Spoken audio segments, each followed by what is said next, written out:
ரொம்ப நல்ல மூவிங்க சார். ஃபேமிலியோடு பார்க்க வேண்டிய மூவிங்க. மியூசிக் எக்ஸலண்ட்டாக பண்ணியிருந்தாருங்க ரங்கநந்தன். எனக்கு ரொம்ப பிடிக்குங்க அவர் சாங்ஸு. இந்த தென்மேற்கு பருவக்காற்றுக்கு அப்புறம் அப்படியே எல்லா சாங்ஸுமே நல்லா இருந்துச்சுங்க மூவியில்.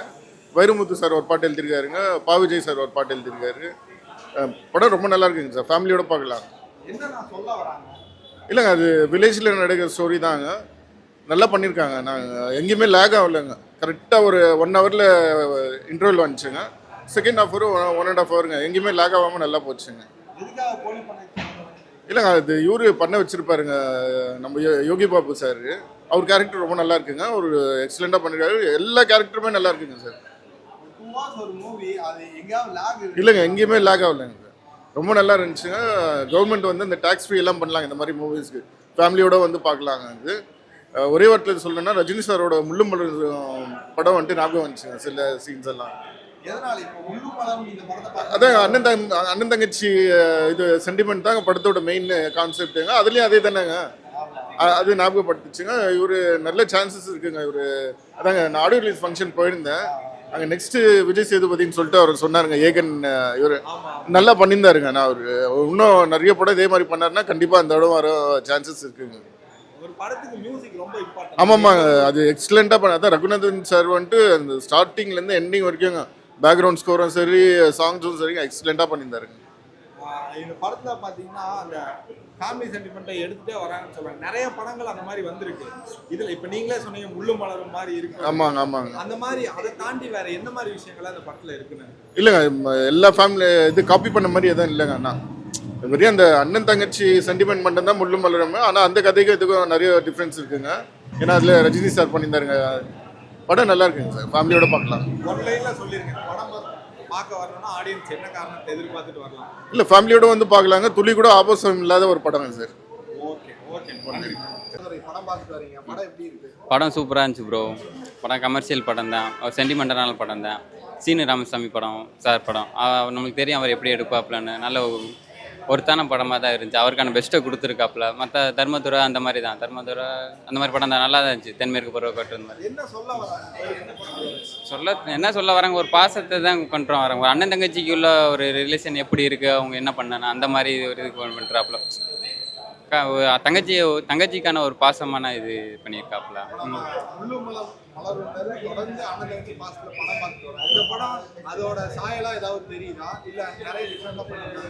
இல்லை அந்த மாதிரி படம் பார்த்ததில்ல ப்ரோ. ஆனால் எனக்கு கொஞ்சம் பிடிச்சிருந்துச்சி. நம்மளுக்கு அது கொஞ்சம் ரிலேட்டடாக இருக்கும். ஒரு அண்ணன் தங்கச்சிக்குள்ள ஒரு பாசத்தை கொஞ்சம் ரிலேட்டடாக இருக்கும்.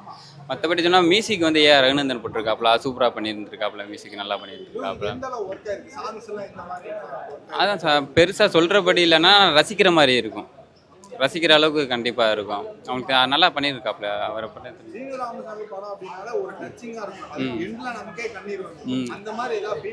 ஃபீல் கொஞ்சம் ஃபீல் வரும். அதான் கொஞ்சம் ரிலேட்டடாக இருக்கும். ஒவ்வொருத்தங்க சம்மந்தப்பட்டு இருந்துச்சுன்னா கண்டிப்பாக அது ஒரு ஃபீல் பண்ணியிருக்கும். இந்த மாதிரி இருக்குது அந்த மாதிரி சொல்லி நல்லா இருந்துச்சு. நல்லா டெக்னிக்கல் டீம் நல்லா பண்ணியிருந்தாங்க.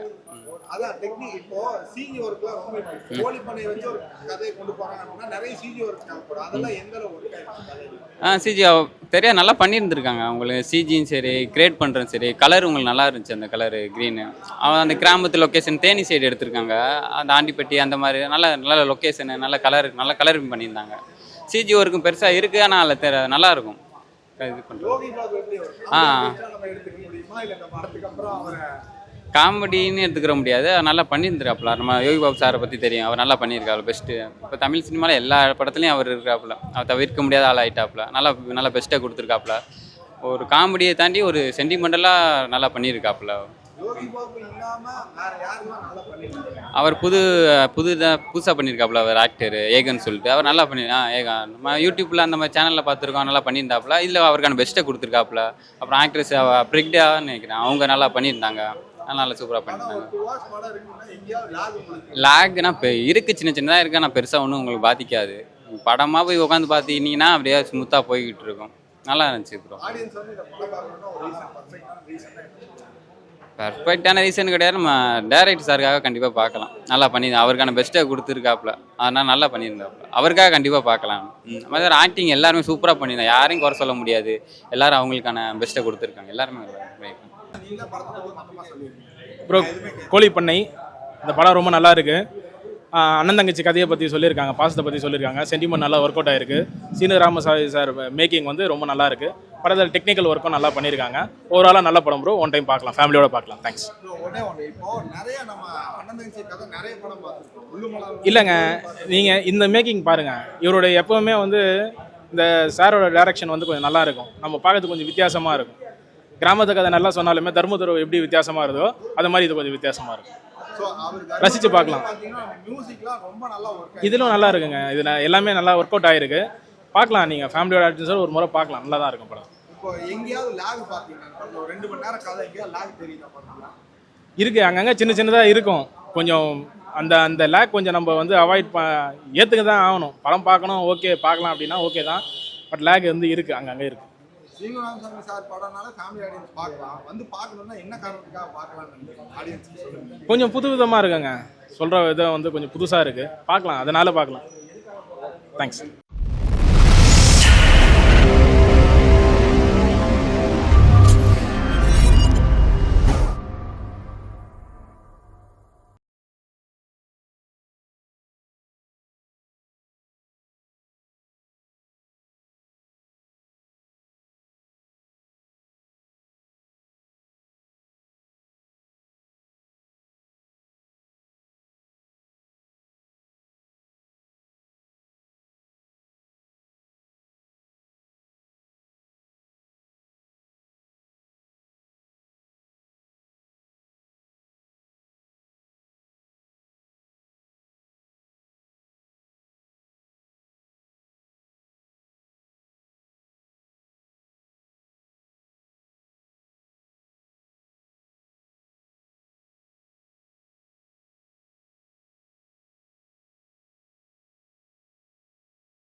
இந்த படத்தை நான் மிஸ் பண்ணியிருந்தேன்னா நான் இந்த பிறவி பிறந்ததே வேஸ்ட்டுன்னு நினைக்கிறேன்.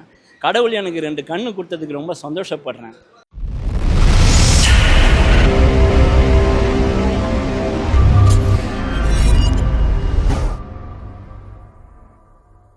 இல்லை நல்ல கான்செப்டாக இருக்குது. எல்லோரும் ஒற்றுமையாக இருந்து நல்ல ஒரு டீமை வச்சு ஃபர்ஸ்ட் கிளாஸாக விளையாடுனா ஒரு ஊருக்கு ஒரு பெருமை சேர்க்குற மாதிரி நம்ம நிறைய கிரிக்கெட் சம்பந்தமான இல்லை இது கொஞ்சம் வேறு மாதிரி. எந்த மாதிரி டிஃபரெண்ட் இல்லை கொஞ்சம் நீங்கள் படம் பார்த்தா உங்களுக்கு தெரியும். தேங்க்யூ. ரப்பர் பந்து வந்து ஸ்போர்ட்ஸ் முக்கியத்துவம் கொடுங்க, காஸ்ட்டுக்கெல்லாம் முக்கியத்துவம் கொடுக்கான்னு சொல்லியிருக்காங்க. இந்த படத்தில் எமோஷன்ஸ், அப்புறம் வந்து அழுக, சென்டிமெண்ட்டு, சிரிப்பு, காதல் எல்லாமே இருக்குது. செம்மையாக இருக்குது. சூப்பராக. தமிழரசன் பச்சைமுத்து டேரக்டரு. இவர் மிகவும் பேசப்படுவார் பயங்கரமாக. தினேஷ் மாரி ஒரு ஆக்டர்லாம் ஏன் இன்னும் வளர்த்து விடாமல் இருக்காங்கன்னு சொல்லிட்டு எனக்கு புரியல. எனக்கு செம்ம ஆக்டர். அதாவது ஒரு கண்ணிலேயே படத்தை தாங்குறாரு. ரொம்ப எமோஷனலாக இருக்குது படம். சூப்பர்.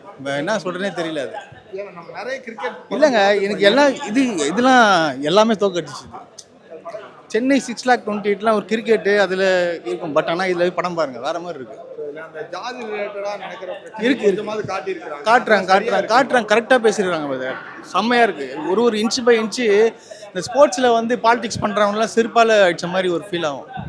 ரொம்ப நல்லா இருக்குது. சான்ஸே இல்லை. எப்படி ஒரு நல்ல படம் பார்த்து திருப்தி எனக்கு ரொம்ப நாள் கழிச்சு. இது கிரிக்கெட் மூவின்றதோட ஒரு கமர்ஷியல் படம். நல்லா ஜாலியாக ஃபேமிலியோட போய் என்ஜாய் பண்ணுங்கள். இதுல உள்ள அந்த கிரிக்கெட்ல நடக்கிற சின்ன சின்ன ஜாதிகள், ஊருக்குள்ள நடக்கிற பிரச்சனையை காட்டியிருக்காங்க. எல்லாரும் ஒரு விதமாக சொல்லியிருந்தா இவங்க ஃபேமிலியை வச்சு ஒரு அழகாக சொல்லியிருக்காங்க. அந்த மாமனார் மருமகன் சண்டை அதெல்லாம் சொல்லக்கூடாது. நீங்கள் போய் பார்த்து என்ஜாய் பண்ணுற சீன். அதெல்லாம் கிளைமேக்ஸில் நீங்கள் நல்லா ஜாலியாக இருக்கும். விஜயகாந்த் ட்ரிபியூட் மாதிரி இருக்கும். பாட்டுலாம் என்ஜாய் பண்ணுங்கள். தேட்டரில் போய் பாருங்கள், கண்டிப்பாக என்ஜாய் பண்ணுங்கள். நான் ரொம்ப நாளுக்கு அப்புறமா ஒரு கிரிக்கெட் பேஸ்ட் ஃபிலிம் பார்க்குறேன். நான் இதுக்கு முன்னாடி அந்த ப்ளூ ஸ்டார் அந்த படம்லாம் பார்க்கல. இந்த படம் பார்த்தேன். ரொம்ப நல்லா இருக்கு படம். எப்படி கமர்ஷியலாக ஒர்க் பண்ணியிருக்காங்க, ஒரு ஆர்ட் ஃபிலிம் மாதிரி இருக்கா? அப்படிலாம் இல்லை. எல்லாருக்கும் பிடிக்கிற மாதிரி ஒரு படம் பண்ணியிருக்காங்க. அந்த கமர்ஷியல் ஆர்ட் ஃபிலிம் ஸ்பேஸ்க்கு எடுத்துனே போல அவங்க ரொம்ப என்டர்டெய்னிங்காக ஒரு படம் பண்ணியிருக்காங்க. நல்லா பண்ணியிருக்காங்க. தினேஷ் நல்லா பண்ணியிருக்காரு, ஹரிஷ் நல்லா பண்ணியிருக்காரு. அவங்க 2 பேர் காம்பினேஷன் எப்படி இருந்துச்சு? அந்த ட்விஸ்டர்ஸ்லாம் கரெக்டாக ஒர்க் ஆகுது. சூப்பராக ஒர்க் அவுட் ஆயிருங்க. நிறைய இடத்துல டைரக்டர் நல்லா ஃப்ளாலெஸ்ஸாக பண்ணியிருக்காரு. சிம்பிள் ஃபிலிம் ரொம்ப நல்லா என்டர்டெய்னிங்காக பண்ணியிருக்காரு. தியேட்டர் வாட்ச் இதெல்லாம். மியூசிக்லாம் எந்த அளவு ஒர்க் ஆயிருக்கு? எந்த இடத்துல குறை சொல்ல முடியாமல் ரொம்ப அழகாக இருக்குது படத்தில். இன்ஃபேக்ட் நிறைய சின்ன சின்ன விஷயம்லாம் சொல்லியிருக்காங்க. கேர்ள்ஸ் கிரிக்கெட் விளையாடுற விஷயம்லாம் வந்து இந்த மாதிரி படத்தில் சொல்கிறதுன்றது ரொம்ப கஷ்டமான மேட்டர். ரொம்ப ஈஸியாக சொல்லியிருக்காங்க, ரொம்ப என்டர்டெய்னிங்காக சொல்லியிருக்காங்க. அதான் இப்போ ஊருக்குள்ளேயே நடக்கிற சின்ன சின்ன ஜாதி பிரச்சனையை எடுத்து கொண்டு வந்து காட்டியிருக்கிறாங்க இதுல. அதை பற்றி அவங்க எதுவும் ஸ்ட்ராங்காலாம் பேசலைங்க. அது இருக்கிற என்ன நடக்குதோ இயல்பாக என்னென்னலாம் ஊர் சைட்லலாம் நடக்குதோ அதை பற்றி பேசியிருக்காங்க. யார் சார்பாகவும் பேசல. அது ரொம்ப நல்லா இருக்கு. படத்துக்கு நீங்க என்ன ரேட்டிங்? ரொம்ப நல்ல படம். எல்லாம் வந்து தியேட்டரில் இந்த மாதிரி படம்லாம் ஓடிச்சுன்னா நிறைய தமிழ் படத்துக்கு மேலே இருக்கிற மற்ற ஸ்டேட்லலாம் மரியாதை ஜாஸ்தியாக இருக்கும் பெரிய படங்கள் ஓடுறத விட. Okay okay, thank you. இந்த படத்தை நான் மிஸ் பண்ணியிருந்தேன்னா நான் இந்த பிறவி பிறந்ததே வேஸ்ட்டுன்னு நினைக்கிறேன். கடவுள் எனக்கு 2 கண்ணு கொடுத்ததுக்கு ரொம்ப சந்தோஷப்படுறேன். ஏங்கன்னா அவ்வளோ அழகான ஸ்க்ரீன் ப்ளே. இந்த ஸ்க்ரீன் ப்ளே எப்படி இருந்ததுன்னா, திடீர்னு வெண்ணிலா கபடி குழுன்னு ஒரு படங்கள், சில படங்கள்லாம் வந்து நம்மள யாரா இதுன்னு அந்த மாதிரி தமிழரசன் பச்சைமுத்துன்னு ஒரு டேரக்டர் இப்போ நம்ம அறிமுகமாயிருக்காரு. கண்டிப்பாக இந்த படம் பார்த்ததுக்கப்புறம் பல நடிகர்கள் அவர் வீட்டுக்கு வாசலில் போய் நிற்கிறதுக்கு வாய்ப்பு இருக்குது. ரொம்ப தெளிவாக எடுத்திருக்காங்க. சென்னை 28-1-2 கிரிக்கெட்டை பேஸ் பண்ணி வந்தது. ஜீவான் வந்தது, என்னது அழகிய தோழி, அந்த மாதவன் நடித்தது, நிறைய படங்கள் வந்தது. இப்போ ப்ளூ ஸ்டார், லால் சலாமே அதுமாரி வந்துட்டு தான் இருக்குது. இந்த கிரிக்கெட்டை போர்ஷனில் வந்தாலும் ஒரு குடும்பத்தில் இருக்கிற ஒரு வயசு பையனாக இருக்கட்டும், இல்லை அப்பாவாக இருக்கட்டும், அவங்க கிரிக்கெட் ஆட எந்த அளவுக்கு நேசிக்கிறாங்க. ஜாதி மதம் பேதம் இல்லாமல், ஆண் பெண் பேதம் இல்லாமல் இந்த படத்தில் எப்படியெல்லாம் சொல்ல முடியும்னு ஒரு வசனகர்த்தா தூக்கி உட்கார வச்சு ஜாலி பண்ணியிருக்காங்க இந்த படத்தை. நான் இப்பயும் சொல்கிறேன், பணம் தண்ணி ப்ளூ சட்டை மாறினேன்னா உன் பிறவிலேயே நல்ல ஒரு ரிவ்யூ கொடுத்தேன்னா அது இந்த படத்துக்கு தான் இருக்கும். நீ ஒன்று ஆன்சர் பண்ணுறேன், சூப்பராக கொடுத்தீங்க ரிவ்யூவே. நான் அந்த நம்பிக்கை இல்லாமல் பார்த்தேன். ரொம்ப சந்தோஷமாக இந்த டைரக்ட் பண்ணியிருக்காரு. படம் ரொம்ப நல்லா இருக்குண்ணே, ஃபேமிலியோடு பார்க்க வேண்டிய நல்ல படம். இப்போ 2 மெயின் ஆர்டிஸ்ட் நடிச்சிருக்காங்க, ஹரிஷ் கல்யாண், நம்ம தினேஷ். 2 பேர்த்தோட பெர்ஃபார்மன்ஸ் எப்படி இருந்துச்சு? இப்போது ஹரிஷ் கல்யாணை மாமனாரை போட்டு தினேஷை ஹீரோவை போட முடியுமா? ஆனால் இந்த தினேஷ்ன்ற அட்டகத்தி தினேஷ் இல்லை, அவர் சார்பு கத்தி தினேஷ்னு சொல்லணும். இந்த கேரக்டரு மாமனார் போர்ஷனில் நடிச்சுக்கிட்டு அவங்க ஒய்ஃபுக்கு லவ்வராகவும் நடிச்சுட்டு ஒரு பொண்ணுக்கு அப்பாவும் நடிச்சுட்டு இவ்வளோ இந்த கதையை தாங்கிறது அவன்னா. இவனுக்குள்ளே இவ்வளோ ஒரு மெச்சூரிட்டியாக இந்த கதையே இவனை நம்பி விட்டுருக்காங்க, அதையும் சக்ஸஸ் பண்ணி கொடுத்துருக்காருன்னா ரொம்ப சந்தோஷமாக இருக்குது. தினேஷ்க்கு இந்த படத்துக்கு கண்டிப்பாக அவார்டு கொடுக்கணும், இந்த டேரக்டருக்கும் அவார்டு கொடுக்கணும். ரொம்ப நல்லா இருந்தது, என்டர்டெயின்மெண்ட்டாக இருந்தது, நிறைய செலவு கிடையாது. 5 கேரக்டர் கிரிக்கெட் ஸ்டேடியத்தில் வச்சு நச்சுன்னு முடிச்சாங்க, அதுவும் அவங்க உள்ளூர் வட்டாரத்தில். நல்லா இருக்குது இந்த படம். எல்லாரும் வந்து பாருங்கள், கண்டிப்பாக நான் ஃபேமிலியோட பார்ப்பேன். 2 பேரோட என்ட்ரி கொடுக்கும்போது விஜயகாந்தோட சாங் ஒன்று, அங்கே விஜய் சாரோட. ஆமாம், அதாவது விஜயகாந்த் சாங்குக்குன்னு இவர் விஜயகாந்த் ரசிகர் தான். கெத்துன்ற பேர். ஒரு முக்கியமான சீனில் என்ன ஆகும்னா, அந்த நம்ம கெத்து, அவருக்கு கெத்து தான் சொல்லணும், அந்த கேரக்டராக வாழ்ந்துட்டாப்புல. அந்த கெத்து அடி 6 அடித்த உடனே அவர் பாட்டு போடவே மாட்டேன்னு அந்த இதில் அப்பா அவனுக்கு போடுவானுங்க அந்த பாட்டு. நீ போட்டு வச்ச சும்மா தாடி மிஸ் வேறு நடிச்சதெல்லாம் வச்சுக்கிட்டு அந்த பேட்டை எடுத்துன்னு வருவான் பாருங்க. தேட்டரில் எல்லாருமே அவன் அடிக்கிற ஒரு 6 நம்ம மேலே அடிக்கிற மாதிரி எல்லாம் ஏந்து கை தட்டுற மாதிரி நல்லா பண்ணியிருக்காங்க. இதோட வசனகர்த்தா பின்னி பெடல் எடுத்திருக்காரு. ரொம்ப நாள் கழிச்சு நல்லா இருந்தது. மியூசிக் டைரக்டர் பேர் தெரியல, போடவே இல்லை எதுலையுமே. அவரும் நல்லா பண்ணியிருந்தார். மற்றவங்கள மாதிரி நவதாரத்துலேயும் என்ன சொல்கிறது 9 துளையிலும் 80 ராகத்தை புகுத்துற மாதிரி இல்லாமல் நல்லா இருந்தது பாட்டுகள். ஒரே பாட்டு சூப்பராக இருந்தது. இதில் பிடிச்சதுன்னா எனக்கு இதுக்கப்புறம் கெத்து வந்து நான் அப்படியே சொல்லிடலாமே, அவன் பேர் தினேஷ் தானே, இனிமேல் கெத்து தினேஷ்னே சொல்லுங்க, அட்டகத்தி வேணாம். அவன் உண்மையாலுமே இனிமேல் கெத்து தினேஷ் தான் சொல்லணும். கெத்து தினேஷோட அந்த பாடி லாங்குவேஜும் எனக்கு பிடிச்சிருந்தது. அவரோட ஒவ்வொரு போர்ஷனும் அவர் பேட் எட்டுன்னு வந்து அந்த லுங்கி கட்டினா இருந்தாலும் சரி, பேர்டு போட்டிருந்தாலும் சரி, அந்த சீன்லாம் ரொம்ப அருமையாக பண்ணியிருக்காங்க. இந்த படத்தில் யாருமே எனக்கு பிடிக்கலன்னு சொன்னால் கூட வசனகர்த்தா தான் எனக்கு இந்த படத்தில் ரொம்ப பிடிச்சிருந்தது. அவர் மகத்திரை இல்லாமல் படத்தை ஒவ்வொரு சீன்லேயும் நம்மளை கைத்தட்டி விசில் அடிக்க வச்சுருக்காரு. நல்லா இருந்தது இந்த படம். ஒரு சில இடத்துல அந்த ஜாதிகள் தழுவல், ஜாதி தழுவல்களை காட்டிட்டு அதை அப்படி பண்ணக்கூடாதுன்னு காமிச்சார் டைரக்டரு. அப்படி பண்ணக்கூடாது, அது தப்புன்றதையும் அதுக்கான சொல்யூஷனையும் காமிச்சார். சில படங்களில் ஜாதி தழுவல் காமிப்பாங்க, அது நீ எனக்கு தம்பி மாதிரிலாம் இல்லை, தம்பினா தம்பின்னு சொல்கிறேன், நான் வேறு ஜாதினா வேறு ஜாதின்னு சொல்கிறேன். அதே மாதிரி பெண் விடுதலை மாதிரி இந்த கனா படத்துலலாம் வந்து பார்த்திங்களா கிரிக்கெட், அதுவும் இந்த சீனில் வச்சு உனக்குள்ளே என்ன ஆண் பெண் பேதம் எல்லாரும் ஒன்று தான், கிரிக்கெட் அவங்களாம் ஆடுவாங்கன்னா அந்த பொண்ணுக்கு ஒரு போர்ஷனை கொத்தி சூப்பராக பண்ணது. படத்துக்கு டைரக்டர் ரொம்ப ஒர்க் பண்ணியிருக்காருன்றது தெரிஞ்சது. நல்லா இருந்தது, போய் பாருங்கள் எல்லாருமே. நன்றி. நன்றி. நன்றி.